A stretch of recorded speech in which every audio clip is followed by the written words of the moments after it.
Bom dia, boa tarde, boa noite, porque essa live vai ficar disponível, acho que 24 horas, e vai ficar disponível, acho que 24 horas a live fica disponível, e depois eu vou subir no meu canal do YouTube, tá? Então, quem não pôde assistir aqui no Instagram, vai poder ver aí no YouTube, tá legal? Então, enquanto o pessoal vai entrando, eu vou dar uma geral aí, qual que é a minha ideia para hoje nessa live. Semana passada, de 27 a 31 de maio, aconteceu o Congresso Brasileiro de Ergonomia, organizado pela Abergo. Então foram esses os temas desse congresso aí. Como que está pegando essa questão da indústria 4.0? Lógico, o próprio e-social que está deixando todo mundo histérico aí, empresas e consultores e ergonomistas, e a reforma trabalhista, que tem a ver com essas mudanças do governo, que tem a ver com essas alterações na legislação, essa conversa de redução de 90% das normas regulamentadoras, de poder afetar a NR17, que fala sobre ergonomia. Então, são temas atuais aí que o Congresso trouxe. Ele aconteceu lá em Curitiba, Paraná, e foi a semana inteira, um congresso super intenso, das 8 às 22 horas, com várias palestras, com vários temas acontecendo. Então, falando um pouquinho assim sobre a Abergo, pessoal, eu não sou membro da Abergo, não faço parte de diretoria ativa ou de cargo na Abergo, mas eu sou um associado à Abergo e assim, eu vejo muita gente criticando algumas coisas, criticando às vezes a academia, ou criticando a Abergo, ou criticando o Congresso, e que a ergonomia não é fomentada no Brasil. Muita gente defendendo o ergonomista dentro da NR4, que faz parte do SESMIT, né? Então eu acho assim, antes do ergonomista ir para a NR4, eu até discuti isso com o pessoal lá, com alguns colegas, debati isso com alguns colegas, eu acho que a gente tem que brigar para que o ergonomista seja uma profissão, seja regulamentado, faça parte do CBO, né, da Classificação Brasileira de Ocupação. Porque nós sabemos que a ergonomia não é regulamentada no Brasil. Não existe ergonomista, esse título, essa profissão. Existe especialização, mestrado, doutorado, mas como profissão, a Miriam entrou aí, como profissão não existe. Então, antes de ir para a NR4, tem que virar profissão, né? E aí, como que a gente contribui para isso? Fazendo parte de uma associação, já que não tem um órgão de classe, como, por exemplo, o CREA, o CRM, o CREFITO, o CREF, esses conselhos de classe, que a nossa associação seja mais forte, sabe? Que tenha mais... a Carlinha entrou aí também. Que tenha mais, assim, poder de influência, até lobby político, de levar o ergonomista para o CBO. Eu acredito nessa bandeira, assim, né? Então, qual que é a provocação aqui? Qual que é a dica que eu vou dar para vocês? Que de 600 inscritos, esse foi o maior congresso da Abergo. Tá? Eu já participei de alguns, fui em 2016 para Minas, antes até em Curitiba, lá em 2006, 2007, eu já tinha participado de um congresso lá em Curitiba mesmo da Abergo. Então assim, antes de você reivindicar que o ergonomista faça parte da NR4, ou que a ergonomia tem um peso maior nas empresas, ou que a NR17 tem uma força maior, porque ela não tem tanta representatividade para você dentre as NRs, apesar de eu discordar disso, ela é a norma mais relevante. Eu escrevi um artigo sobre a NR17, eu vou disponibilizar mais uma vez depois da live aí, entre hoje e amanhã, no meu Stories, fique esperto aí para você rolar, esse artigo está no meu LinkedIn, sobre o fim da NR17, né? Então, assim, eu acho que a gente tem que participar mais, tem que entender mais, tem que fortalecer mais, já que a gente tem a Associação Brasileira de Ergonomia, né?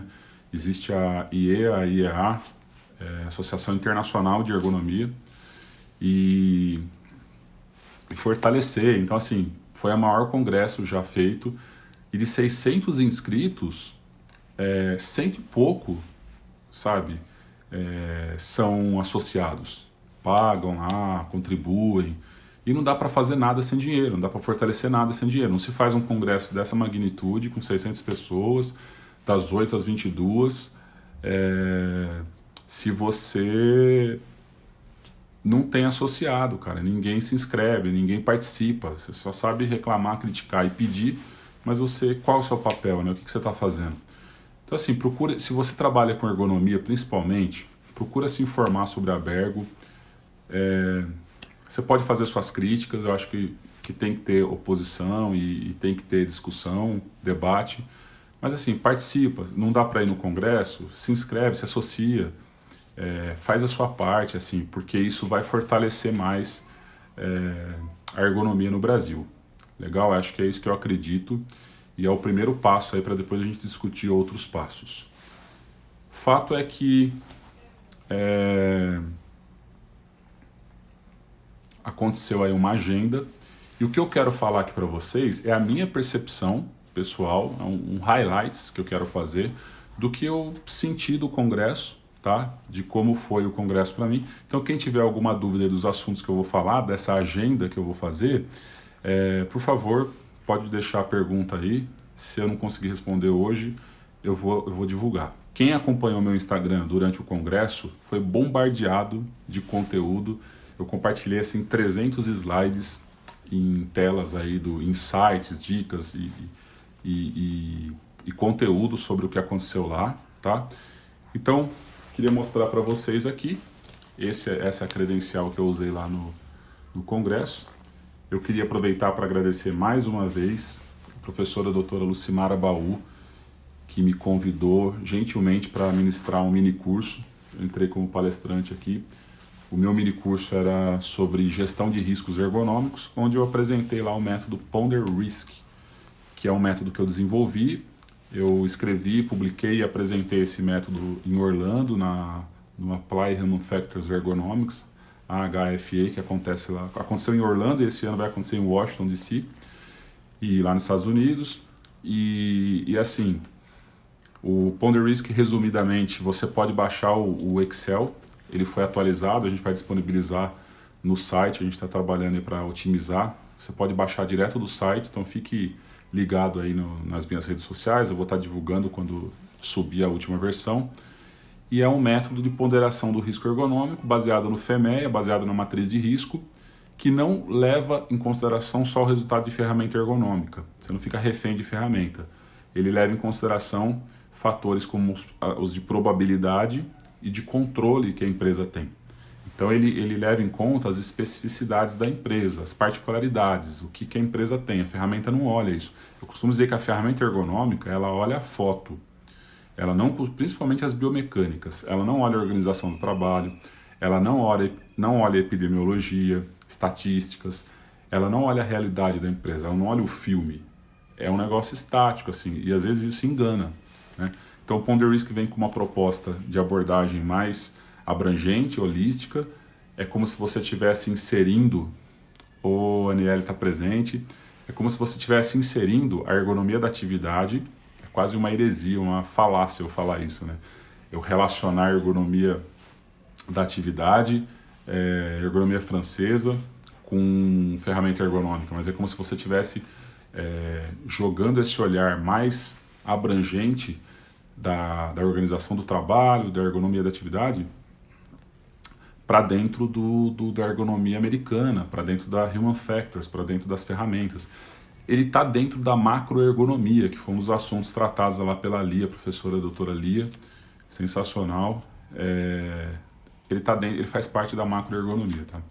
Então eu vou lançar um livro, tô sem o folhetinho aqui, mas eu fiz o pré-lançamento do livro do Ponder Risk, que vai estar disponível versão impressa e online na Amazon esse mês, e onde eu falo bastante sobre o método. Tem o prefácio, para minha honra, da minha querida mestre aí, professora doutora Lucimara Baú, que é uma das matriarcas da fisioterapia do trabalho. Ela escreveu o prefácio, dá licença, né, do meu livro. E aí, daqui a pouco, eu já estou publicando, aí já estou divulgando a publicação. Quando eu subir ele tá na etapa final aí para divulgar para vocês. Tá tudo prontinho aí para divulgar para vocês o livro do Ponder Risk. E eu vou fazer um manual de aplicação para quem compra o livro, né, pessoal? Pelo amor de Deus. Vai ser um preço super acessível, mas para quem quiser baixar a planilha do Excel no Vasco, na faixa, e vai ter o manual de aplicação. Pô, Nelly, com certeza, né? Foi uma super felicidade, eu fiz o convite para ela, ela aceitou de prontidão no meio dessa bagunça aí de organização do evento, né? Foi super bem organizado, um evento gigante desse, com palestrantes internacionais da Rússia e tal. Uma americana lá que acabou nem conseguindo entrar no Brasil, mas que disponibilizou o material dela. Ela conseguiu parar para escrever esse prefácio. Então tá aqui a credencial, bonitinha, eu vou guardar de lembrança. Eu guardo todas as minhas credenciais. Não está disponível ainda o livro, né?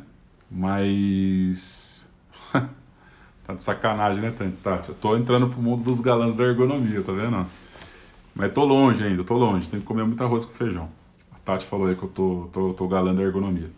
E esse é como que eu posso chamar isso daqui? A programação, a divulgação da programação, que fala aqui do congresso, né? Do fórum.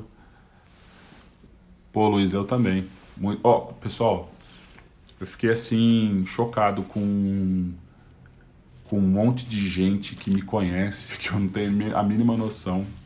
Pseudo-celebridade lá da ergonomia, pseudo-galã.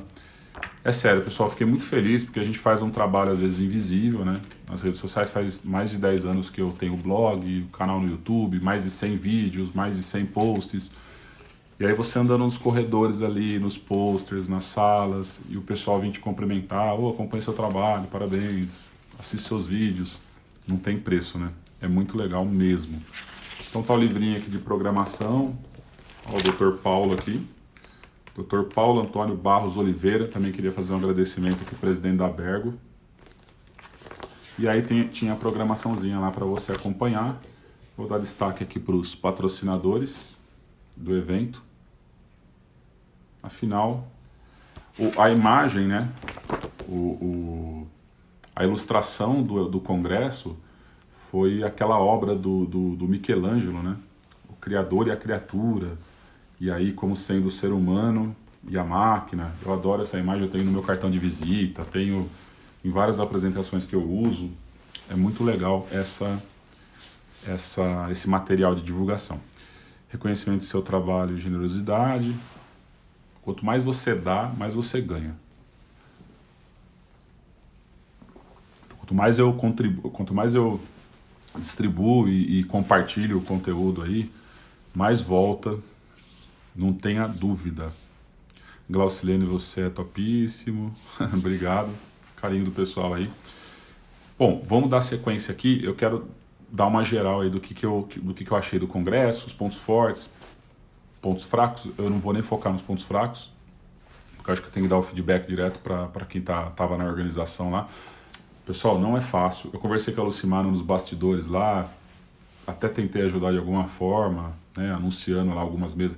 Ela me colocou para anunciar, ser o MC, o mestre de cerimônias, só da mesa do E-Social. 600 pessoas no auditório, eu só tive que anunciar isso daí, de última hora, assim, né? Porque envolve muita coisa a organização do evento desse. Então eu vi ela limpando o chão e conversando com o palestrante que vinha de fora, cuidando de detalhes desse nível. E aí falta voluntário, falta gente para ajudar, né? Onde é que escreveu aqui, ó, o Diego. E aí, Diegão? Gente boa, Dr. Paulo, muito humilde, tive o prazer de tê-lo como professor em um dos módulos da pós da ergonomia, show de bola. O Paulo é bem tranquilo, eu tenho uma entrevista dele no meu canal do YouTube também, do Congresso de 2016. Ele é bem gente boa mesmo. Bom, vamos lá. Então, falei um pouco da Bergo, falei um pouco do Congresso. O pessoal está escrevendo aí, vai participando, vai dando sua sugestão, vai interagindo. E como que foi a pegada lá, né? Aconteceram os mini cursos. Então, no primeiro dia, eu tive o meu mini curso. A Miriam participou aí. Onde eu falei, por exemplo, do método de gestão de riscos ergonômicos, do Ponder Risk. E aí, o feedback que eu ouvi do pessoal, foram 40 pessoas que participaram do meu mini curso, eu fiquei mega feliz, porque foi no primeiro dia, né? Primeiro dia praticamente era meio período, não tinha nem todo mundo, não tinha o evento acontecendo em si, né? Então era difícil as pessoas estarem presentes e eu fiquei surpreso com a quantidade de gente que se inscreveu. O Armando colocou aqui, quando será a Bergo aqui em Salvador? Então, cara, você viu que micou lá, né? Eu não lembro, acho que Natal, ou antes de Curitiba, micou, né? O pessoal tenta divulgar, parece que o próximo vai ser na região do Vale do Tietê, que fica aqui na região de São Paulo, Itu, Salto, essa região perto de Jundiaí, onde eu moro aqui, parece que o próximo vai ser para cá. O penúltimo foi em Minas. Agora é difícil, né? Porque é muito nicho. Então você pegar um congresso de 600 pessoas interessados em ergonomia, é muito nicho. Para você tentar expandir isso, eu acredito que fora dos grandes eixos, né? Rio, São Paulo, Minas, Sul, né? Como foi agora no Curitiba, Porto Alegre e tal. Fora desses grandes eixos eu acho difícil, mas o Nordeste merecia mesmo, né? Manaus, então, fica difícil, o outro micou para esses lados aí, né? Congresso show, bem organizado, Maranhão. Era legal, eu vou dar algumas ideias, vou até compartilhar com vocês aqui, vou dar algumas ideias para a organização e tentar até ajudar no próximo. Gostaria de me voluntariar para as organizações de eventos. Pois é, Ju. Ó, o pessoal tem muitos alunos do Mastermind Close Friends aí, meu programa, que depois eu vou até falar um pouquinho dele, fazer um jabá aí. Eu vou até dar algumas dicas, né, por exemplo, essa programação poderia ser um aplicativo. Imagina que legal, que tesão, você chega no congresso, tem um aplicativo, você acessa fotos, vídeos, programação, sistema de voluntário, né, ela falou que tentou escalar lá alguns voluntários estagiários, alunos, mas o pessoal pula fora, não rola, sabe? É difícil fazer a coisa sozinho, né? Mas eu acho que podia ter assim um fórum para mais empresarial, tipo o que eu fui lá do HFE lá, o Human Factors Ergonomics lá nos Estados Unidos, tem uma pegada um pouco... Não é a proposta dos congressos da Berg é mais científico, acadêmico, né? Ergonomia da atividade, ergonomia francesa, USP, Unicamp, as federais aí de Minas e Rio. Ela tem essa proposta mais teórica, acadêmica, mas podia ter um braço lá tem bastante trabalhos de empresas, o gerente lá da Fiat, acho que era o médico da Fiat, estava lá falando sobre exoesqueleto. Tem lá os stands, né? Teve stand de exoesqueleto, teve stand de mesa pantográfica, o Hudson estava lançando o livro dele, daqui a pouco eu vou falar um pouco sobre isso. Mas eu acho que podia ter um braço assim, como é lá nos Estados Unidos, empresa versus escola, sabe?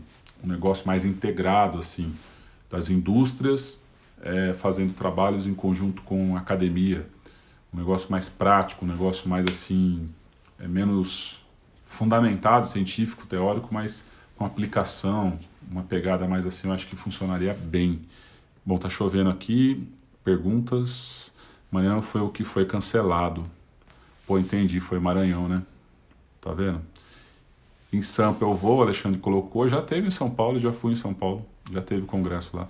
Espero que o próximo seja em Salvador. Então assim, enfim, tem algumas, lógico, tudo tem oportunidade para melhorar, né? Mas mais uma vez, primeiro a gente precisa crescer o número de associados, crescer a Bergo, fortalecer mais esse troço aí para depois a gente cobrar, enfim, e dar ideias, né? Bom, além do meu mini curso, então, as pessoas elogiaram bem os mini cursos, tá? Alguns que eu ouvi assim. Fiquei feliz, modéstia à parte, que o meu foi bem aceito, tive bons feedbacks, 40 pessoas inscritas. Mas eu, particularmente, participei do mini curso do Eduardo Ferro, que falava sobre a atuação do ergonomista em tempos de indústria 4.0. O Eduardo Ferro foi meu professor na pós-graduação em 2006, em fisioterapia do trabalho.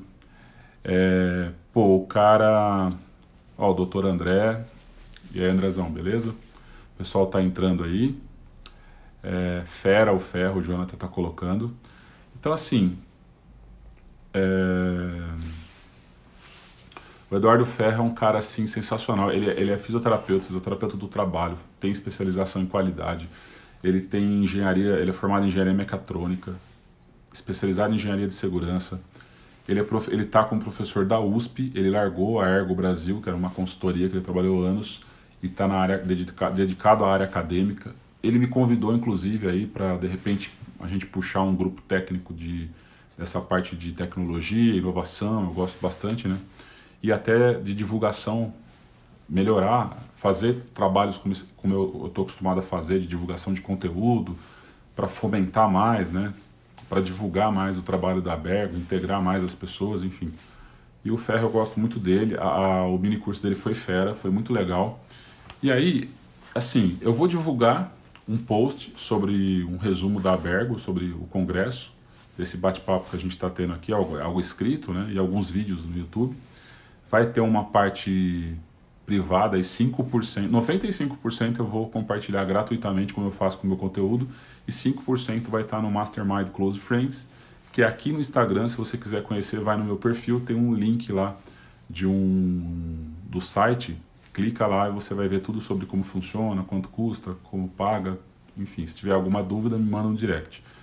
Mas eu vou disponibilizar muita coisa, 5% do que é assim essencial, do que vai fazer muita diferença do que eu vi lá, para quem faz parte desse grupo do Mastermind Close Friends, que é uma assinatura aí que você paga, beleza?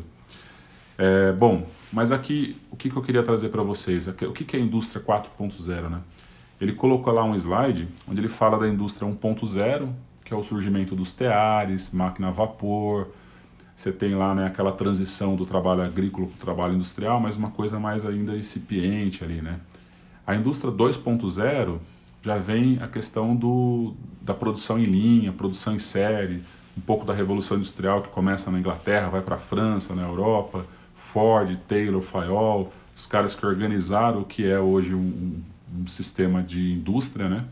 A indústria 3.0 entra com as robóticas, as automações, muito forte. E a indústria 4.0, pessoal, o Eduardo fala muito assim que não tem a ver assim com um nome, é um conceito, é uma ideia, é uma concepção.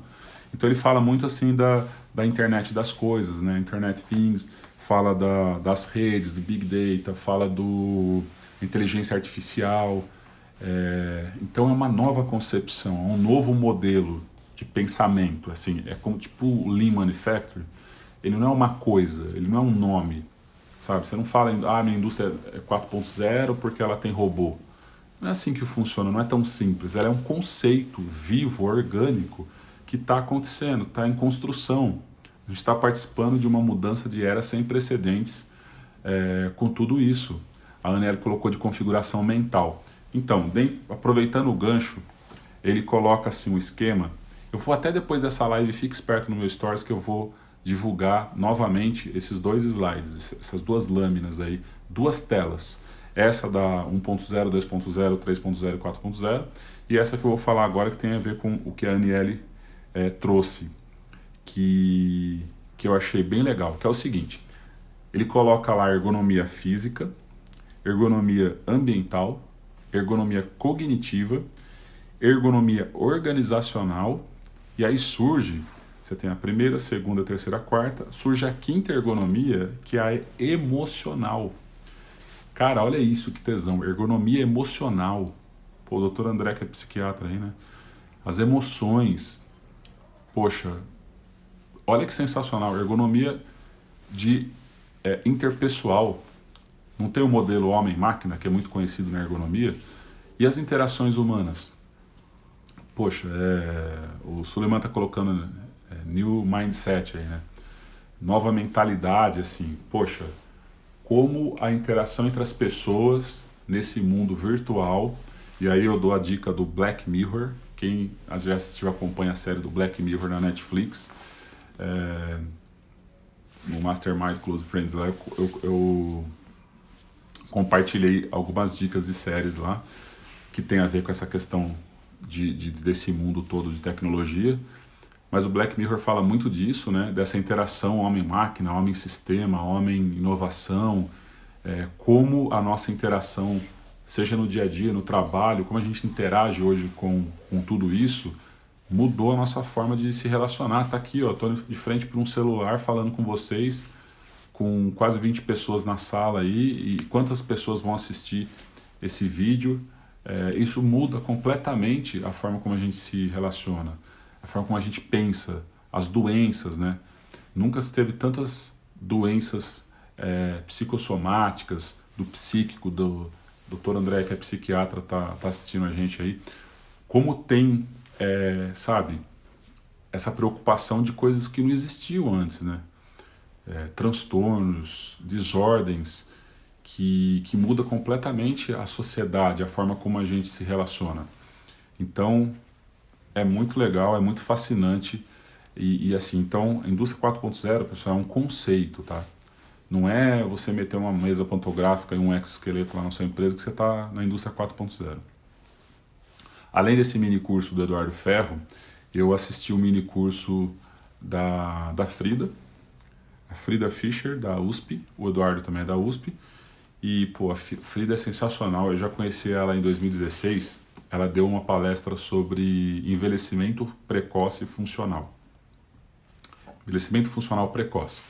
Então assim, indústrias onde você não tem o turnover, não tem a rotatividade alta, mas as pessoas vão envelhecendo, você tem 30 anos, que a pessoa, atendo várias empresas nesse perfil, são empresas muito boas, que as pessoas não vão embora, a empresa não manda embora, a pessoa não vai embora, só que ela vai envelhecendo. E ela começou a fazer um trabalho numa linha de produção que o corpo dela era jovem, e aí ela vai envelhecendo, e como que ela se adapta, né?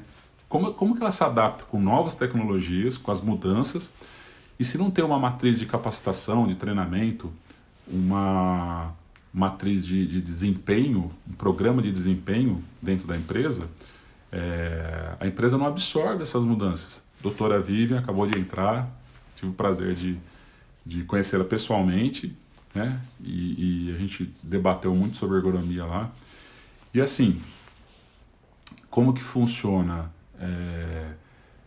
É difícil, né? Porque as pessoas precisam ter um plano, as empresas precisam ter um plano de carreira para que essas pessoas saiam de um estágio A para um estágio B, sabe? E conforme vão envelhecendo, consigam trocar com as pessoas novas. Tem uma transição, uma passagem de bastão do funcionário mais velho para o funcionário mais novo, né? Ela deu essa palestra e nesse congresso ela falou sobre o tema do mini curso dela, que eu participei, foi trabalhos em turnos e noturnos. Putz, e aí, ergonomia, quanto mais você estuda, mais burro você acha que você é, né? Não tem fim, dá vontade de fazer psicologia, dá vontade de fazer umas 20 faculdades aí para entender, porque é fascinante, é muita coisa sabe, você pega um assunto, trabalho em turno, trabalho noturno, pronto, já ficou 4 horas falando lá e aprendi um monte de coisa. Ela falou sobre aspectos favoráveis e desfavoráveis do trabalho noturno, das escalas de trabalho. Ela mostrou várias escalas. Mais uma vez, pessoal, 95% eu vou disponibilizar gratuitamente e 5% vai estar no Mastermind Close Friends, tá? Sacadas, assim, sites para avaliar a escala de horário, se a escala é horária ou anti-horária. É muito legal, assim, o assunto, é fascinante, sabe? O que acontece? Vou pegar alguns insights aqui que ela falou lá, tá? Em 1879, o Thomas Edison inventa aí a iluminação, a energia elétrica, né? A lâmpada, mais propriamente dita. E aí surge o trabalho noturno. Então o homem começa a trabalhar à noite. E ela fala que esse papo de que as pessoas se acostumam a trabalhar à noite não existe. Ninguém se acostuma. Existe um relógio circadiano, um ciclo circadiano, que é cerca de um dia, que rege o nosso organismo. Então você tem um relógio do estado de vigília e sono, né? Eu estou juntando um pouquinho aí do que eu conheço sobre o assunto, tá? Não é tudo que ela falou lá, não entrou em detalhes de fisiologia do sono e tal, mas a gente sabe que existem pessoas predominantemente vespertinas e matutinas. Matutino é o cara da manhã, é o cara que acorda disposto, contando piada, são as pessoas chatas. Coloca aí se você é vespertino ou matutino. Coloca aí V, vespertino, e M para matutino. Então o matutino é o cara da manhã, que já acorda, sabe, super animado. Por quê? Porque a fisiologia dele funciona melhor. A melanina tem a ver com o ritmo do coração, temperatura, é tipo carro a álcool, entendeu? Agora, o vespertino, que é o cara da tarde e da noite, ele é tipo carro a álcool, sou eu, assim. Eu vou acordar lá para as 10 horas da manhã. A doutora Vilma colocou vespertino, Sulema colocou matutino. Vamos ver quem é chato aqui. Doutora Vilma é gente boa, né? Vespertina. O Daniela matutino, Alexandre vespertino. Matutino, sou chata. já sacou aí, ó. Matutino, matutino, matutino, matutino. Meu Deus, só gente chata. A Miriam vespertina, gente boa, por isso que é gente boa. Não sou chata, né? Tati sabe. O doutor André vespertino, gente, por isso que é gente boa, tá vendo? Então, assim, eu sou muito vespertino, eu sou muito da tarde e da noite. Esse horário aqui eu tô ligadaço. Por isso que eu procuro fazer atividade física de manhã. Correr, fazer jiu-jitsu. Eu costumo treinar de manhã, que é para dar aquele doping, aquele gás, e subir mais a minha temperatura, minha frequência cardíaca. Rodrigão acabou de entrar, meu sócio, amigo aí de 40 anos. E acabou de entrar. Fala se é vespertino ou matutino. Então, assim, pessoal, voltando um pouquinho lá para o trabalho noturno e turno, ela mostrou várias escalas do pessoal de voo, piloto, de usina, de hospital, o que é uma escala legal, o que é uma escala ruim de trabalho. Basicamente, você não deveria trabalhar mais do que 2, 3 noites direto. Você teria que intercalar o trabalho noturno com mudança de horário, né, com trabalho de dia. Rodrigo tá chiando aí que não é mais de 40 anos. Por isso que você é gente boa, lógico, a Miriam colocou que sou gente boa porque eu sou vespertino. Então, assim, você não deveria passar de 2, 3 noites direto trabalhando à noite, né, turno noturno. Uma coisa que eu achei bem legal também, duas coisas. Primeiro, ela falou em pausa de sono, pausa de soneca, pausa de cochilo, esse é o nome. Pausa de cochilo, que as empresas deveriam ter que trabalhar à noite, deveria ter pausa de cochilo, de repente aí 30 minutinhos, voltando um pouquinho em fisiologia do sono. Então o que acontece? Você tem 4 ciclos, né? O adormecimento, o sono superficial, o sono profundo e a fase REM, que é o movimento rápido dos olhos, do inglês. São as 4 fases do sono que variam em 90 minutos. Essas 4 fases formam um ciclo de 90 minutos. E aí o sono profundo, que é quando você sonha, a fase REM também, que é quando você descansa, né? E aí até dei uma dica lá no mini curso dela, de um aplicativo que eu já uso há mais de 3 anos, que chama Sleep Cycle. Sleep Cycle, ciclo do sono. Procura aí para iOS e para Android de graça. Esse aplicativo faz com que você consiga monitorar o seu sono, saber a qualidade do seu sono. Inclusive tem um equipamento que chama actímetro, tipo um relógio de pulso que você compra e ele monitora seu sono. Tem Smart Band que faz isso, o Apple Watch ainda não faz, porque não tem bateria para isso. Mas assim, a questão é que esse Sleep Cycle é um aplicativo, estou com o celular gravando, né? É um aplicativo que você tem aí no celular, põe na beirada da cama, assim, no criado mudo, e ele, pelo acelerômetro, pelo microfone, ele vai captar os seus movimentos, vai saber em que fase do sono você está. Então é bem bacana para monitorar o sono, e aí você vai colocando os seus hábitos lá e vai sabendo se aquilo lá melhora ou piora o seu sono, ele te dá o percentual de qualidade do sono depois de uma calibração aí de 7 dias aproximadamente. E o mais legal dele é que você programa o horário que você vai acordar num range de 15 a 30 minutos. Então eu acordo 6 horas da manhã, de 15 para 6 às 5 e meia vai tocar quando eu estiver no sono superficial, não profundo. Quando você está no sono profundo e é acordado, é como se a sua alma saísse do seu corpo, assim, sabe? Você, meio que tipo um Ghost, assim. Quem é mais velho aí assistiu Ghost? E você vê sua alma indo embora, assim, né? E quando você acorda no sono superficial, seu corpo já está mais preparado, a sua musculatura, seu sangue, tá tudo funcionando ali, você não sente tanto, você acorda melhor. Essa é a pegada do Sleep Cycle. É um KPI, aí, um KPI de sono. Vamos dar uma rodada aqui nas perguntas, que está cheio de coisa aqui. O pessoal falando do matutino vespertino. A Aniele tinha escrito tudo é psicossomático, tá certo? A gente estava falando das doenças lá. Inclusive ela falou também que doenças mentais têm a ver com o trabalho noturno. O trabalho noturno tem aumentado as doenças mentais. de várias desordens aí e ordens. Para descanso à tarde, para trabalho matutino, para esporte noturno, cochilo foi dentro. O desafio é trazer para a realidade das empresas. Cara, mudança de cultura, Alexandre, tem que ter, cara. Vai acontecer. Muita coisa já mudou. Existe uma mentalidade retrógrada de 20 anos, que é que não pode sentar no ambiente de trabalho, você não é pago para ficar sentado, você não é pago para dormir no ambiente de trabalho. É dormir, cara. Há uns 3, 4 anos eu fiz um trabalho de fadiga numa empresa de café, um cliente que é cliente nosso até hoje, e pegou a questão do trabalho noturno lá. O que eu recomendei e ela falou no curso? A alimentação que se come de dia no almoço não pode ser da noite. Você não pode dar feijoada pro cara comer 3 horas da manhã. E mete uns puff lá numa sala e deixa o cara dormir 15, 20 minutos de cochilo, cara. O que tem? Tem que ter pausa de cochilo. Institui pausa de cochilo aí formal na sua empresa. Você ganha produtividade. Porque se você não faz isso, é fingir que que o cara não está com sono, que a produção dele não caiu. Essa pessoa trabalha numa linha de inspeção de qualidade, inspeção final, a performance cai, a pessoa tem uma queda, ela tem que comer a comida mais leve, ela tem que tirar um cochilo ali, isso vai dar um puta rendimento. Lá nos países mais desenvolvidos isso já acontece.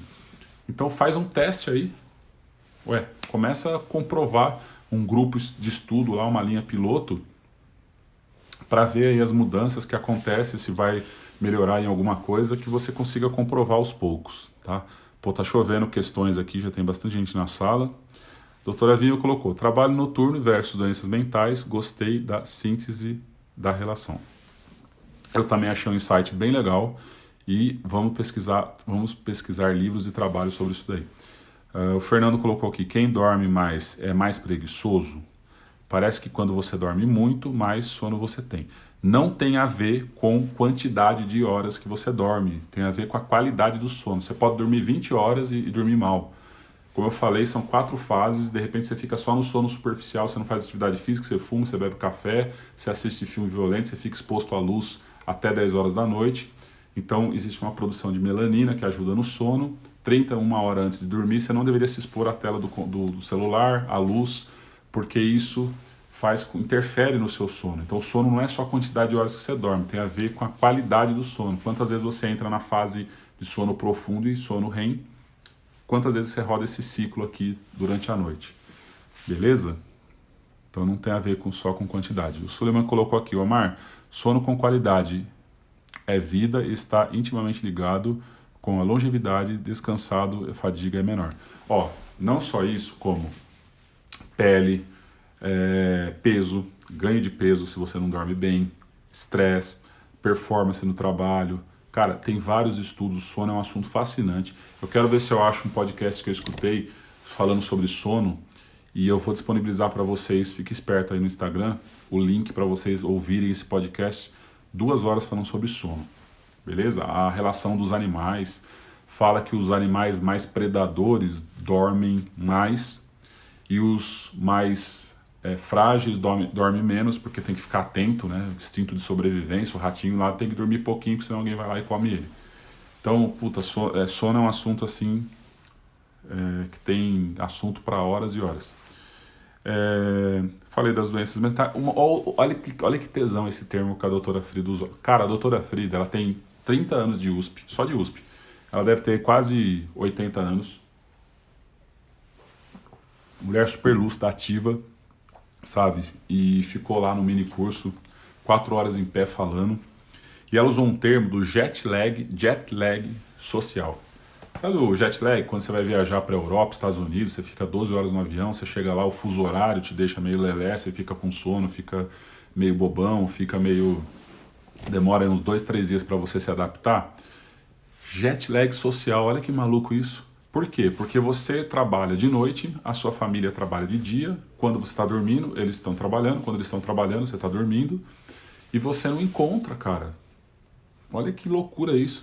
Sua esposa trabalha num horário, você trabalha num outro, você está chegando, as crianças estão saindo, você está saindo, as crianças estão chegando, e isso causa um problema psicossocial aí, sabe? De você não estar com a sua família, você não poder estudar, de você não poder fazer as coisas junto com as pessoas. Final de semana você está todo desregulado. Dá esse jet lag social que ela chamou, que eu achei bem legal esse termo. Outra coisa legal, os acidentes de trânsito acontecem em maior número de dia, porque probabilidade estatística tem mais gente rodando aí. Mas os mais graves acontecem à noite. Então tem toda essa questão também de como que funciona a noite, né? Quando a gente inverte dia e noite e tal. Outra dica bacana que ela deu foi o seguinte, como eu falei, a luz do sol, ela regula esse relógio biológico, fisiológico, do acordado, do sono e da vigília, né? E quando você trabalha à noite e você sai, pega o busão lá, o pessoal da fábrica pega o busão para ir para casa, recomendar o uso de um óculos de sol para minimizar esse efeito da luz do sol e o corpo entender que você vai começar a entrar num processo para dormir, né? E aí na sua casa você tem todo um ambiente preparado para isso, deveria ter, né? Quem trabalha à noite. E não sair à noite e ir lá com o solzão no olho, e aí você vai ter muito mais dificuldade para dormir e ter uma boa qualidade de sono, porque o seu corpo vai entender que é de dia que você não deveria estar dormindo. Vamos ver as perguntas aqui. A doutora Vilma colocou aqui: as funções cognitivas funcionam melhor em pessoas descansadas. Pessoal, a gente falou dos aspectos psíquicos ou psicossociais do trabalho noturno, que é trabalhar em turno diferente da família, não ter contato social, esse tipo de coisa, o jet lag social. O que a doutora Vivian está trazendo é a questão cognitiva, que tem a ver com o processo de raciocínio, tomada de decisão, memória. E com certeza, se você está sobrecarregado, o que você começa a fazer? Você começa a tacar droga para dentro, você começa a tomar cafeína, você começa a meter aqueles rebites, os caminhoneiros aí que roda 24 horas. Por quê? Você começa, lá nos Estados Unidos, eu não vou lembrar agora o nome da droga, os médicos de plantão aí se lembrarem, tem um troço que os alunos tomam lá para ficar ligadaço, ela falou no curso lá, para dar mais doping mental, de ficar mais ligado, de aprender mais, né? De turbinar o cérebro para você memorizar mais, aprender mais rápido. Eles tomam um troço lá que fica meio loucão, porque o sono, e aí ela falou disso também, que o adolescente precisa dormir mais e normalmente estuda de manhã, e isso é ruim, né? A engenharia eu fiz à noite, minha performance foi muito melhor, e eu sempre tive dificuldade com número, com matemática, e a física eu fiz de manhã, eu ia destruído, dormindo na Tupic, babando, porque eu acordava 5 horas da manhã para entrar super cedo. Então tem a ver sim. Bom, vamos ler aqui. Daniela colocou: às 4 horas da manhã é mais frequente os acidentes. O Alexandre, o meu xará, entrou aí. Beleza, Omar, cheguei agora. A Vivian fala da concentração. Você lembra, Vivian, o nome dessa droga que os alunos tomam lá? É uma pílula, um comprimido lá que deixa meio ligadão. Pessoal, 15 para as 10, eu quero tentar respeitar aí 1 hora, para ver se a gente mantém uma live de 1 hora, para não cair, o Instagram não derrubar, e para manter também aqui dentro da pauta. Beleza? Vocês estão gostando aí? Tem alguma dúvida? São assuntos interessantes, né? Pílula da inteligência. Procurando aqui. Show, beleza, me ajuda aí. A palestra de abertura. Então o Dr. René, um médico do trabalho, super conceituado, a Thali colocou aqui Ritalina, é isso mesmo. Boa, tá vendo? Os meus telespectadores, seguidores aí são muito inteligentes. Ritalina. Esse troço aí o pessoal toma para ficar meio ligadaço, para aprender mais, para acelerar a mente.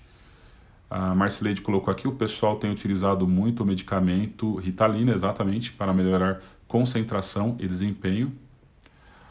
O Dr. André colocou, especialista na área, e colocou aí, ou modafinil. Pessoal, não pesquisa esses troços para tomar não, é só para saber. Obrigado, Dr. André. É só para saber o que tá rolando, tá? Que o pessoal costuma tomar esses troços aí para dar uma acelerada, para dar uma turbinada na disposição, na mente aí. Ó, eu vou falar sobre a palestra de abertura. Dr. René, médico do trabalho, ele não é ergonomista, mas ele é um médico referência. É um cara assim super conceituado, ele escreveu, ô doutora Vivian, coloca aí. Olha lá, a doutora Vivian colocou modafinil, que foi o que o doutor André, que é psiquiatra, colocou. Os dois médicos colocando, colaborando aí, ó. Doutor André Malaguti, que é psiquiatra, e a doutora Vivian, que está até estudando psiquiatria aí, colocaram o que os caras usam aí. Suleiman, congresso da Bergo foi muito bem comentado por vários, alto nível, Omar e outros. Eu sou um pangaré, mas tinha um monte de galã lá, os caras bons. Dr. Laerte, da USP, falando sobre ergonomia da atividade, a Lia, sobre macroergonomia, o Hudson lançando o livro dele, Indústria 4.0, um livro aí de 500 páginas, ele vendeu 58 exemplares, eu tive o prazer de jantar com ele, ele ficou 2 horas na minha mesa lá com uma galerinha minha tomando chopp e trocando ideia, super humilde, gente boa. Cara, o Dr. Hudson assim, é um cara espetacular, né? Conversei bastante com ele, todo congresso eu vou stalkear ele lá. E ele super generoso, humilde. Eu e mais 4 pessoas, 5 pessoas lá numa mesa, jogando conversa fora. E sobre ergonomia, falando sobre as coisas. E, pô, só isso daí já valeu, assim, um mini curso, né, do congresso. Por isso que você tem que ir em congresso, cara, pra gente conversar lá, pra gente tomar chopp, pra gente fazer network. A Vivian colocou doenças ocupacionais, livro do René. Isso, é isso que eu queria. Pô, esse pessoal é incrível, né? Obrigado, Vivian. Doenças ocupacionais. O René, ele escreveu esse livro, é um cara referência, e ele abriu a palestra lá de abertura do congresso que fala sobre indústria 4.0, reforma trabalhista e social. Então, assim, eu achei provocativa. Eu não gosto de morno, eu gosto de quente ou frio. Eu gosto de pessoas autênticas. Então, assim, nesse ponto foi legal a palestra dele, porque ele é provocativo, ele foi com os 2 pés no peito, fez crítica ao governo, falou que chamam ele de... como fala? Tem lá o socialista, o anarquista, os caras lá radicais da esquerda lá, que chamam ele de... não lembro o nome. E assim, ele falou, ele fez lá vários links, falou coisa legal e falou coisa que não tem muito a ver, mas eu vou focar no legal. Uma coisa provocativa que ele colocou, comunista, obrigado, doutora Vivi, comunista. Falou que chamam ele de comunista, tal. Deu um exemplo lá que o filho dele tem 3 faculdades, estudou música, fala 5 línguas, e o pessoal tá rindo aí, não lembrava. E aí falou que o filho dele trabalha no Uber, todo mundo ficou chocado, perplexo assim. E ele falou que é contra o Uber, porque é precarização do trabalho, porque o Uber, os caras ganham metade do que um taxista ganha. Ao mesmo tempo ele falou que tinha que ter mais postos de trabalho. Pessoal, não adianta brigar com a tecnologia. Não vai voltar, é daqui para frente, a gente tem que se adaptar, tem que melhorar. É bom fazer esses contrapontos, essas críticas e essa oposição, mas tem que entender que o Airbnb quebrou o Ibis, que o Uber quebrou os táxis, e que os aplicativos estão quebrando todo mundo. Eu gravei um vídeo no YouTube lá falando que se você faz análise ergonômica de ferramentas, você vai ser substituído por um aplicativo, os caras vão teclar assim no celular, vão dar um pé na sua bunda, você não vai precisar mais de você. A Pati, beijão, tá entrando aí. Então assim, pessoal, não dá para brecar, frear a tecnologia, sabe? Tem que adaptar, tem que tentar melhorar. Mas ele provocou essa questão da precarização do trabalho, com a reforma trabalhista, realmente, né, a gente tem que fazer essa ponderação, principalmente sendo da área da ergonomia. Mas uma coisa que ele, ponto alto da palestra dele, que ele chamou a atenção, foi o seguinte, ele colocou lá tem uma imagem famosa, eu vou publicar de novo no meu Instagram, uma rampa que dá para uma forca, e essa rampa é de acessibilidade para cadeirante. É uma ironia, assim, é um humor negro dizendo o seguinte: o que, por quê e para quem que a gente faz ergonomia. Então você que fica, sabe, fazendo ergonomia aí, análise ergonômica lá, se cair a transmissão eu volto de novo, tá? Porque acho que vai passar de 1 hora. Você que faz ergonomia, para quem que você está fazendo ergonomia? É para o trabalhador ou para quem te contrata? Para que interesses? O Guerrin, isso está no meu artigo do Ponder Risk, que vai estar no livro, o Guerrin fala isso, né? Quando você faz ergonomia, as ações ergonômicas atendem várias demandas e vários interesses. E para que interesse que você está fazendo ergonomia? Então foi bem provocativo, nesse ponto eu gostei bastante. Uma coisa que ele falou lá, para mim ele falou meio que groselha, foi que ele declarou assim de forma meio irônica, mas para muita gente acaba levando a sério que a NR17 acabou, esquece a NR17, não existe mais a NR17. Pessoal, muito cuidado para ficar fomentando esses profetas do apocalipse, ficar falando esse tipo de coisa, não leva a nada. Eu escrevi um artigo sobre a NR17, escrevi um artigo sobre, no meu LinkedIn lá, sobre, vou disponibilizar de novo aqui, sobre o fim da NR17 e sobre a esquerda e a direita da ergonomia, né, que é a escola francesa e americana. Um texto provocativo que eu escrevi, então depois se você convido você a ler, mas cuidado, a NR17 não vai acabar, esquece esse negócio da NR17 acabar, não vai acabar, não fomente isso. Pega esse texto que eu escrevi, manda para todo mundo que você conhece, para todas as empresas, pega os vídeos que eu gravo falando sobre isso, manda para todo mundo, porque assim, isso é um desserviço falar esse tipo de coisa. A NR17 ela está pulverizada, ela é uma praga assim, a ergonomia em todas as NRs. Eu fiz um trabalho das 37 normas regulamentadoras, a ergonomia só não está presente em 5. 5 que não serve para nada também. O resto tá tudo tudo fala de ergonomia. Ergonomia é tudo de ergonomia. Você pega 36, é só ergonomia. Pega 12, um terço da 12 é ergonomia. A ergonomia tá na 11, tá na 1, tá na 6, tá em todo lugar. Não vai acabar a NR17, não vai acabar a ergonomia, não vai perder força. Para de ser Zé Mané e achar que ergonomia depende de norma. A Anélia colocou aqui, falo isso sempre, tudo que é repetitivo será automatizado. E a Paty colocou, boa pergunta para quem de fato fazemos ergonomia. Isso é para se questionar, isso é para se pensar. Para quem que a gente faz ergonomia, né? Foi a provocação da palestra dele. Bom, resumindo os destaques do Congresso, que na minha opinião passou de ano com louvor e teve nota muito boa. Além do network, só gente boa, você conhece um monte de gente nova. Fazia um ano que eu não bebia, bebi chopp, saí com o pessoal, porque assim, você faz network de qualidade, você conhece gente, você troca experiência. Para mim, o congresso de ergonomia, já tive a oportunidade de ir no internacional e o nacional, é como se fosse uma Disneylândia. Eu saio, eu volto deprimido, assim. Eu tenho síndrome de abstinência pós-congresso, porque eu fico com vontade de ver esse pessoal, de encontrar, eu tenho a oportunidade de rever em curso, né, aqui na internet, mas gente, é muito legal você ficar falando de um assunto que você gosta, com gente que também gosta do mesmo assunto, então vira um negócio assim meio que das 8 às 22, às 24, às 2 da manhã falando de ergonomia. Pontos fortes.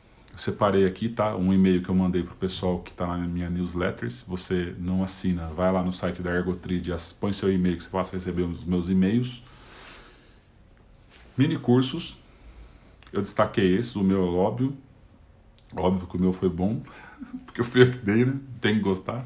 O do Eduardo Ferro sobre Indústria 4.0 e o da Frida sobre trabalho em turno e trabalho noturno. Exoesqueleto, choveu o trabalho de exoesqueleto, teve lá um stand, eu até publiquei um vídeo, eu vou escrever um post sobre exoesqueleto, um vídeo que eu testei ele lá, eu tenho 2 metros de altura, estou acima de 95% da curva de Gauss de altura e serviu, eu consegui usar. O que eu tenho para dizer, para resumir? Primeiro, é muito incipiente, começou na Europa, na Alemanha em 2017, quem acompanha o Ricardo Massola e o Capitão América da ergonomia, ele testou esse troço aí em 2017, 2018 e veio para o Brasil. A Mercedes, que é o nosso cliente, que a Paty atende lá, a Paty é uma das ergonomistas da Mercedes-Benz de São Bernardo do Campo, que tem 8 mil funcionários lá. Ela está testando junto com a USP. Chegou no Brasil, eu acredito que vai vingar, mas tem algumas observações que eu gostaria de fazer. Como engenheiro, o que indica para começar a trabalhar com ergonomia? Já responda aí, Fernando. Deixa eu falar um pouquinho do exoesqueleto aí. Cara, como engenheiro você tem, depende de que engenharia, coloca que engenharia, engenharia de processo, engenharia de produção, engenharia mecânica, mecatrônica, você pode ir para automação, você pode ir para melhoria de processo, foca nesse nicho aí de melhoria de processo com questões ergonômicas. Os caras do Lean, Six Sigma, os caras não manjam nada de ergonomia, você vai ter um puta nicho para trabalhar, tá? E se for mecatrônico, mecânico, tem a ver com o que eu estou falando agora. Qual que é a questão do exoesqueleto, pessoal? É incipiente, está começando, tem prós e contras, não serve para qualquer coisa, mas a sua engenharia de base, segurança do trabalho, mas você fez o que de base? De engenharia química, qual? Então assim, para algumas atividades o exoesqueleto vai funcionar bem, mas não é para tudo. O que eu testei lá é de membro superior, até 90 graus. Acima de 90 graus ele não funciona.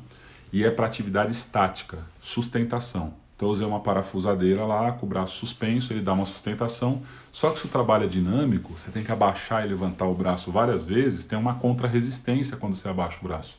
Então já começa a colocar em dúvida. O Vidal, que é uma referência, que é um mestre aí, vários livros publicados, ele manja muito de psicodinâmica, de ergonomia cognitiva, ele é da Federal do Rio, ele estava lá, ele testou o exoesqueleto, eu ouvi ele falando, o Ferro também falou a opinião dele, e eu concordo com eles. 2 minutos para encerrar, eu volto, tá? Para fechar esse vídeo aqui. E o que pega na questão do exoesqueleto, para mim, assim, o principal, que eu acho que o Vidal falou um pouco e o Ferro falou um pouco disso. O operador precisa se sentir confortável para usar. A Miriam colocou adoro o Vidal. Vai derrubar daqui a pouco e eu vou voltar. Fiquem atentos aí que eu já volto ao vivo. Que é o seguinte, pessoal. Existe um negócio chamado propriocepção, que é a percepção do próprio corpo. Se você fechar o olho agora, você sabe como que a sua mão tá, se ela tá fechada, se ela tá aberta, se ela tá cruzada, sem olhar, pela percepção do seu próprio corpo. Existe um outro troço chamado biofeedback. E aí, assim, cara, você fica o dia inteiro, 8 horas com o exoesqueleto. Quando você tirar esse troço, como é que tá sua memória muscular? Quando você for pegar um peso sem o exoesqueleto, como é que tá? Como é que funciona isso? Essa parte de interação, de vias, sabe? De comunicação neural. Como é que tá isso daí? Então é isso que a gente tem que ficar atento, que é uma das coisas que vai pegar na questão do exoesqueleto, tá? Eu vou dar uma enrolada aqui, ó, aproveitar. Fernando, ambiental, a dúvida mesmo é para ingressar na área de segurança. Na segurança do trabalho, se especializa em ergonomia, e aí você pode ir para a área de consultoria, gestão, a parte de NR17, tá? Se você é engenheiro de segurança e tem como base engenharia ambiental. Eu estou falando dos destaques da Abergo, estava falando dos mini cursos e entrei no exoesqueleto. E estava falando que uma das preocupações é essa questão da propriocepção, essa questão do biofeedback. Uma pessoa ficar 8 horas com equipamento, quando você tira esse troço, acaba virando uma órtese, você acaba meio que... Essas são as dúvidas que eu estou colocando, tá? Nas apresentações que eu assisti, teve um fisioterapeuta lá que ele usou eletromiografia de superfície no deltoide, porque não dava para ser invasivo, pegar supraespinhoso. A gente sabe que trabalho com o braço elevado acima de 90 graus pega muito supraespinhoso, tem muito esse problema. E ele falou que reduziu em 60% a sobrecarga, mas de deltoide, não de supraespinhoso. Então a gente também não, por ser mais invasivo, não tem tanto, ainda está muito incipiente os estudos de comprovação do exoesqueleto, né? Para que serve, para que não serve. Você tem exoesqueleto de cadeira, você tem para sentar, que você veste ele, você tem exoesqueleto de coluna. Esse que eu testei foi de membro superior. Ele reduz o esforço? Reduz. É leve. Como eu falei, para trabalhos estáticos de membro superior elevado, dá uma sustentação. Ele não sustenta a carga, ele não movimenta a carga, ele dá uma sustentação, um apoio para o membro superior não ficar solto, não ficar em contração estática, com o peso de uma parafusadeira, de uma furadeira, por exemplo. Tá? Custa R$15.000, o que estava exposto lá na feira. O cara está fazendo várias representações aí de venda, de tentar escalonar, né? Porque ainda está muito caro, porque não está em produção de escala ainda. Mas resumindo, eu acredito que tem que testar com parcimônia, tem que ter uma análise ergonômica muito bem aprofundada, fundamentada. O gerente, eu acho que é um médico da Fiat, de Betim, ele fez uma apresentação bem legal lá, e eu achei muito interessante o seguinte: alguém escreveu aí que o funcionário tem que estar à vontade, o operador, o trabalhador tem que estar à vontade com o equipamento. Ele apresentou um dado lá que é o seguinte: na primeira semana a rejeição era de cerca de 86% ao exoesqueleto. Na segunda semana caiu para 46%. Na terceira, quarta semana já tinha caído para 8% a rejeição. Porque existe uma curva de aprendizagem, uma curva de adaptação para o corpo entender, acostumar, para saber, aprender a trabalhar com aquele troço.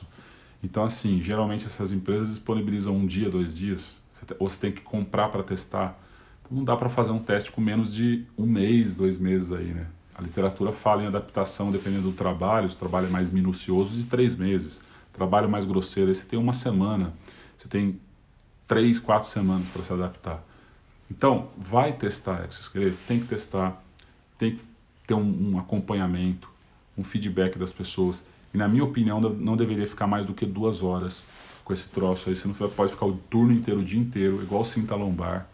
Não vou nem entrar no mérito de cinta lombar, eu escrevi um post sobre isso, um artigo falando sobre cinta lombar. Mas assim, não ficar o dia inteiro com esse troço aí como muleta, porque depois você pode ter um problema de como o seu corpo vai reagir sem. A Miriam colocou, gostei muito do exoesqueleto, embora depende do tempo e ajuda muito reduzindo a ação da gravidade. Sim, tem esse efeito. Além do exoesqueleto, macroergonomia foi um destaque, porque é uma área que eu gosto bastante. A professora Lia aí é uma expert em macroergonomia e ela falou sobre macroergonomia, a importância de ouvir as pessoas, de estruturar uma metodologia, de ter uma visão mais holística, de ter uma visão mais abrangente, de você não trabalhar olhando só posto de trabalho, olhando só uma atividade de forma isolada, de você saber a inter-relação, a conexão que essa atividade que você está analisando tem com o todo, com a organização do trabalho, com a política, com a cultura da empresa. Isso tudo tem a ver com macroergonomia. Falou dos famosos mapeamentos ergonômicos. Eu gosto bastante dessa forma de pensar. Eu sempre dou o exemplo, quando a gente entrou no SBT, é um cliente nosso, um contrato de 2 anos, e aí você foge da indústria, é uma área nova, você tem lá maquiador, você tem os atores, os caras que ganham, os galãs lá que ganham 500 pau por mês. E aí como é que você lida num ambiente desse? Quais são os constrangimentos? Quais são as preocupações ergonômicas, as demandas? Você não pode ficar só refém de biomecânica, né? Pega muitas questões de CDF, psicossocial cognitivo, envelhecimento funcional, coisas que não são comuns aí no dia a dia das empresas, né? Pelo menos normalmente a gente não olha tanto para isso. E aí a gente ficou 3, 4 meses só fazendo mapeamento ergonômico, sabe? Mapeamento de demanda que eu chamei. Olhando dados epidemiológicos, estatísticas de ambulatório, RH, segurança, procurando assim as demandas para depois entrar nas análises ergonômicas propriamente dito. Então isso tem a ver com a macroergonomia. Outro destaque, ergonomia forense, então a ergonomia dentro das perícias. Lógico que acabou puxando mais para fisioterapia, né? Mas falou da atuação do ergonomista como perito. E uma coisa que eu gostei bastante, que tinha lá um ergonomista que ele é administrador de empresas, e ele falou, né, dessa área nova da perícia. Então imagina que eu fiz recentemente uma assistência técnica, onde eu estava fazendo uma análise ergonômica para entender se a atividade influenciou ou não, contribuiu ou não para um acidente de trabalho. Então, é pura organização do trabalho, você não vai olhar biomecânica. Você vai olhar a atividade, como que ela funciona, a ergonomia da atividade puramente, é o manual de aplicação da NR17. E aí as perícias são mais caras nessa área da organização do trabalho. Então se você é administrador, se você é da área da engenharia, se você vai focar nessa área de ergonomia forense, de ergonomia de perícia, puta de uma área que está se abrindo aí, né? Não só da parte médica, não só da parte de doenças osteomusculares, mas dessa parte de organização do trabalho. E aí até os médicos, o pessoal da psiquiatria, da psicologia, as questões mentais da ergonomia cognitiva, o quanto começa a abrir, os juízes começam a olhar para essa área da perícia de forma mais focada e direcionada. O Alexandre colocou aqui, você vai entrar mais nos detalhes nesses temas do Mastermind Close Friends?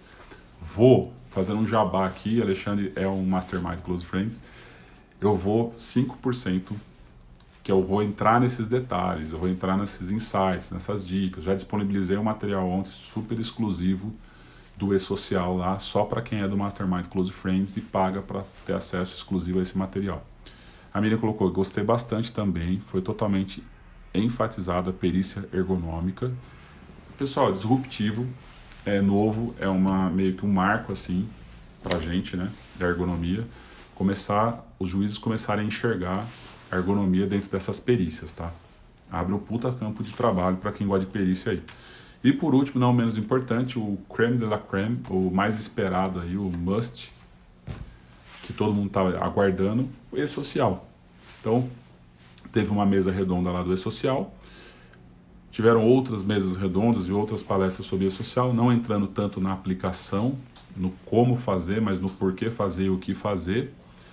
E teve uma mesa redonda principal, onde participou a doutora Laila, que é uma médica, e ela é formada em ergonomia da atividade pela Federal de Minas, e ela é auditora do Ministério do Trabalho. O Simara brincou que ela é a autora dos 58 fatores de riscos ergonômicos do E-Social. Lógico, não foi ela que escreveu tudo, mas ela está à frente dos fatores de riscos ergonômicos do E-Social, e ela deu uma palestra lá falando sobre vários assuntos. Eu achei engraçado porque antes dela entrar todo mundo tava com aquela expectativa, né? Nossa, não queria estar na pele dela, porque que assunto polêmico e não sei o quê. E a mulher dominou lá, ela tem um conhecimento muito bom. Lógico que numa palestra, a palestra dela deu uns 40 minutos, não foi assim um aprofundamento dos assuntos, mas ela deu uma geral do que é o E-Social, qual que é a proposta, qual que é o propósito, deu alguns exemplos de ferramentas lá que ela utiliza. Eu gravei essa palestra inteira, disponibilizei para o pessoal do Mastermind Close Friends, mas mais para frente eu vou disponibilizar aberto o material e vou escrever bastante sobre isso, tá?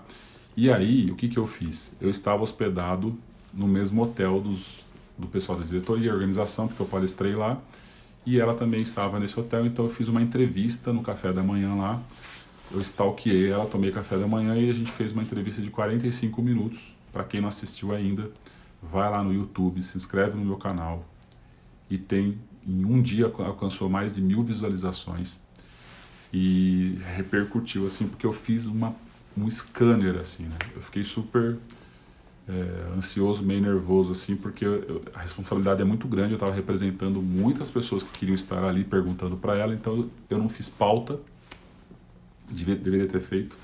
E acabei meio que perguntando no improviso, eu não poderia esquecer de perguntar nada, eu acho que ficou bem completo, eu fiquei satisfeito. A gente sempre acha que poderia melhorar um pouquinho mais, mas eu fiz as perguntas principais assim que me fazem nos cursos, que eu vejo as pessoas terem dúvidas. E assim, eu fiquei muito feliz porque mais de 90% da forma como eu pensava estava certo. Não é risco, é fator de risco. Como lançar, o que deve ser lançado, se lança verde, amarelo ou vermelho. Tudo isso foi perguntado. Essa questão de ergonomia da fábrica inteira, por causa do E-Social, ou se você faz por demanda, que ferramenta que você usa. Perguntei muita coisa lá. Quem não assistiu ainda, vai lá no YouTube e assiste. Que tá bem legal, tá bem didático essa palestra e essa entrevista. A Cássia tá dando risada. A Miriam colocou, nossa, foi sensacional, sua abordagem, a doutora Laila. Gostei bastante também, a repercussão, o feedback foi muito positivo e foi um dos pontos altos aí, porque acho que elucidou muita coisa tá para mudar. Esse mês de junho agora, acho que dia 18, 17 e 18, fique atento aí que eu vou divulgar, porque ela falou que vai ter uma reunião onde eles vão decidir algumas dúvidas aí, de postergação de cronograma, de fasear, muito provavelmente vai fasear as etapas do E-Social, enfim, como é que vai ficar esse troço aí. Ela não acredita, não depende só dela, mas ela falou que vai lutar para isso, que não vai sair nada de ergonomia do E-Social. Sei, enxugar alguma coisa. Falaram de tirar os psicossociais cognitivos. Pessoal, NR17 é só psicossocial cognitivo. Não tem como sair. Você tem que fazer análise ergonômica para verificar se as condições de trabalho atendem às questões psicofisiológicas dos trabalhadores. Não vai sair psíquico, não vai sair do E-Social, tá? Perguntei da NR17 também, não existe isso. Assim, caixa preta de avião, cabeça de político, né? Não dá para saber o que sai. Mas tem gente séria trabalhando, gente técnica, não é uma decisão unilateral, é tripartite. Você tem governo, empresa e representação dos operadores, dos trabalhadores, dos sindicatos. Então, assim, tem gente técnica, a Fundação que está por trás, tem esse corpo técnico dos auditores do Ministério do Trabalho. Não é simples assim, tirar o troço não existe mais, entendeu? Não é assim que funciona, não vai acabar do dia para a noite. A Paty colocou, Mar, no seu ponto de vista, 58 itens, não é um abuso? Tem muita coisa repetitiva, tem muita coisa que se repete, é a mesma coisa, tá? Pergunta de membro superior, depois pergunta de novo, e ela falou que isso daí vai ser enxugado, Paty. Não está na entrevista, mas na palestra ela falou que vão agrupar, que vão enxugar, porque que acontece? Ela falou que tinha que fazer alguma coisa. Esse troço já existe desde 2014, eram 8 itens, depois passou para 18, chegou em 58, e eles vão ajustando, porque é um beta. O que é um beta? O negócio não foi lançado ainda.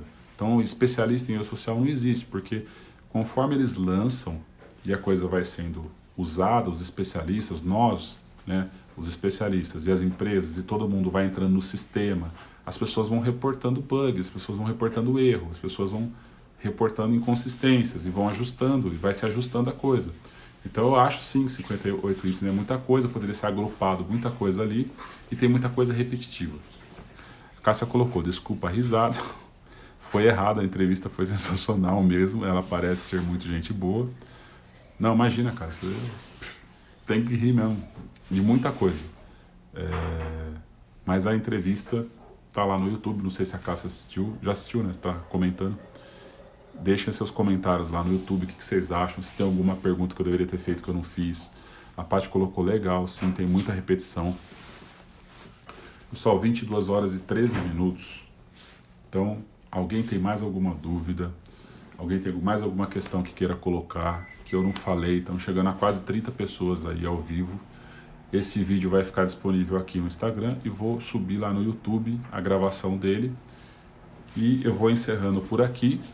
O que mais que eu poderia falar do congresso?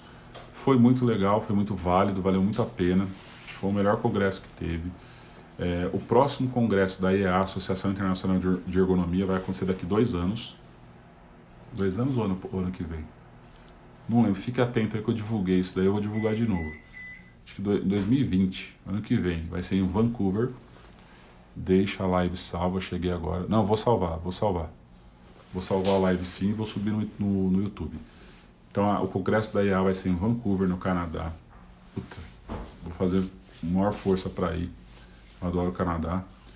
E vai ser lá, vai ter bastante participação ativa do Brasil. O vice-presidente da Associação Internacional de Ergonomia é brasileiro, é brazuca, estava lá no congresso, conversei com ele. Poderia até ter feito uma entrevista com ele. E achei legal, né, essa importância, a relevância que o Brasil tem na ergonomia, porque o vice-presidente da Associação Internacional de Ergonomia é um brasileiro, né? O Alexandre falou parabéns, Omar, abraço, a Miriam colocou também. Então, assim,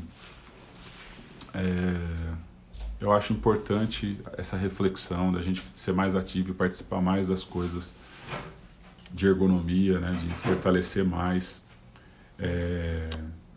Por isso que eu quis fazer essa live, aproveitar aí o hype do congresso, de divulgar para quem não pôde estar presente. Tem muita gente que eu estou vendo aqui que foi, né? Mas muita gente ficou de fora. E vou disponibilizar mais conteúdo, uma parte mais premium, mais focada, mais com insights e o meu ponto de vista lá no Mastermind Close Friends. Quem é da ergonomia vale a pena acessar, é o meu produto de maior custo-benefício. Você tem acesso a 1 ano de conteúdo exclusivo pelo Instagram, nesse formato aqui no meus stories, fica gravado lá, se você entrar já tem uma porrada de conteúdo e vai ter uma pastinha só da Bergo que eu vou disponibilizar tudo que eu vi nos mini cursos, nas palestras. E para quem não está afim, não tiver no time aí, não acha que tem a ver, acompanha o material de graça aí que tem muita coisa. A Tati colocou, muito bacana, quero saber mais, você vai estar lá na sexta. A Tati trabalha com a gente. Suleiman, um abraço, amigo Omar, grato mestre. Bom, então é isso daí, espero que vocês tenham gostado. Deixe seus comentários se você está revendo essa apresentação. Se tem alguma dúvida, alguma observação, alguma coisa que você concorda, discorda. Deixa aqui se você está assistindo no YouTube, ou me manda aí se você está assistindo no Instagram. E é isso aí, pessoal. Vou aos poucos aí fazendo essas lives. O Andrezão colocou, parabéns pela transmissão, abraço, valeu. Então é isso aí, pessoal. Te vejo amanhã. A Paty, amanhã eu tô em São Bernardo, lá na Mercedes. Vou conversar com o João Paulo e com a Paty. Eu só trabalho com gente foda, pessoal.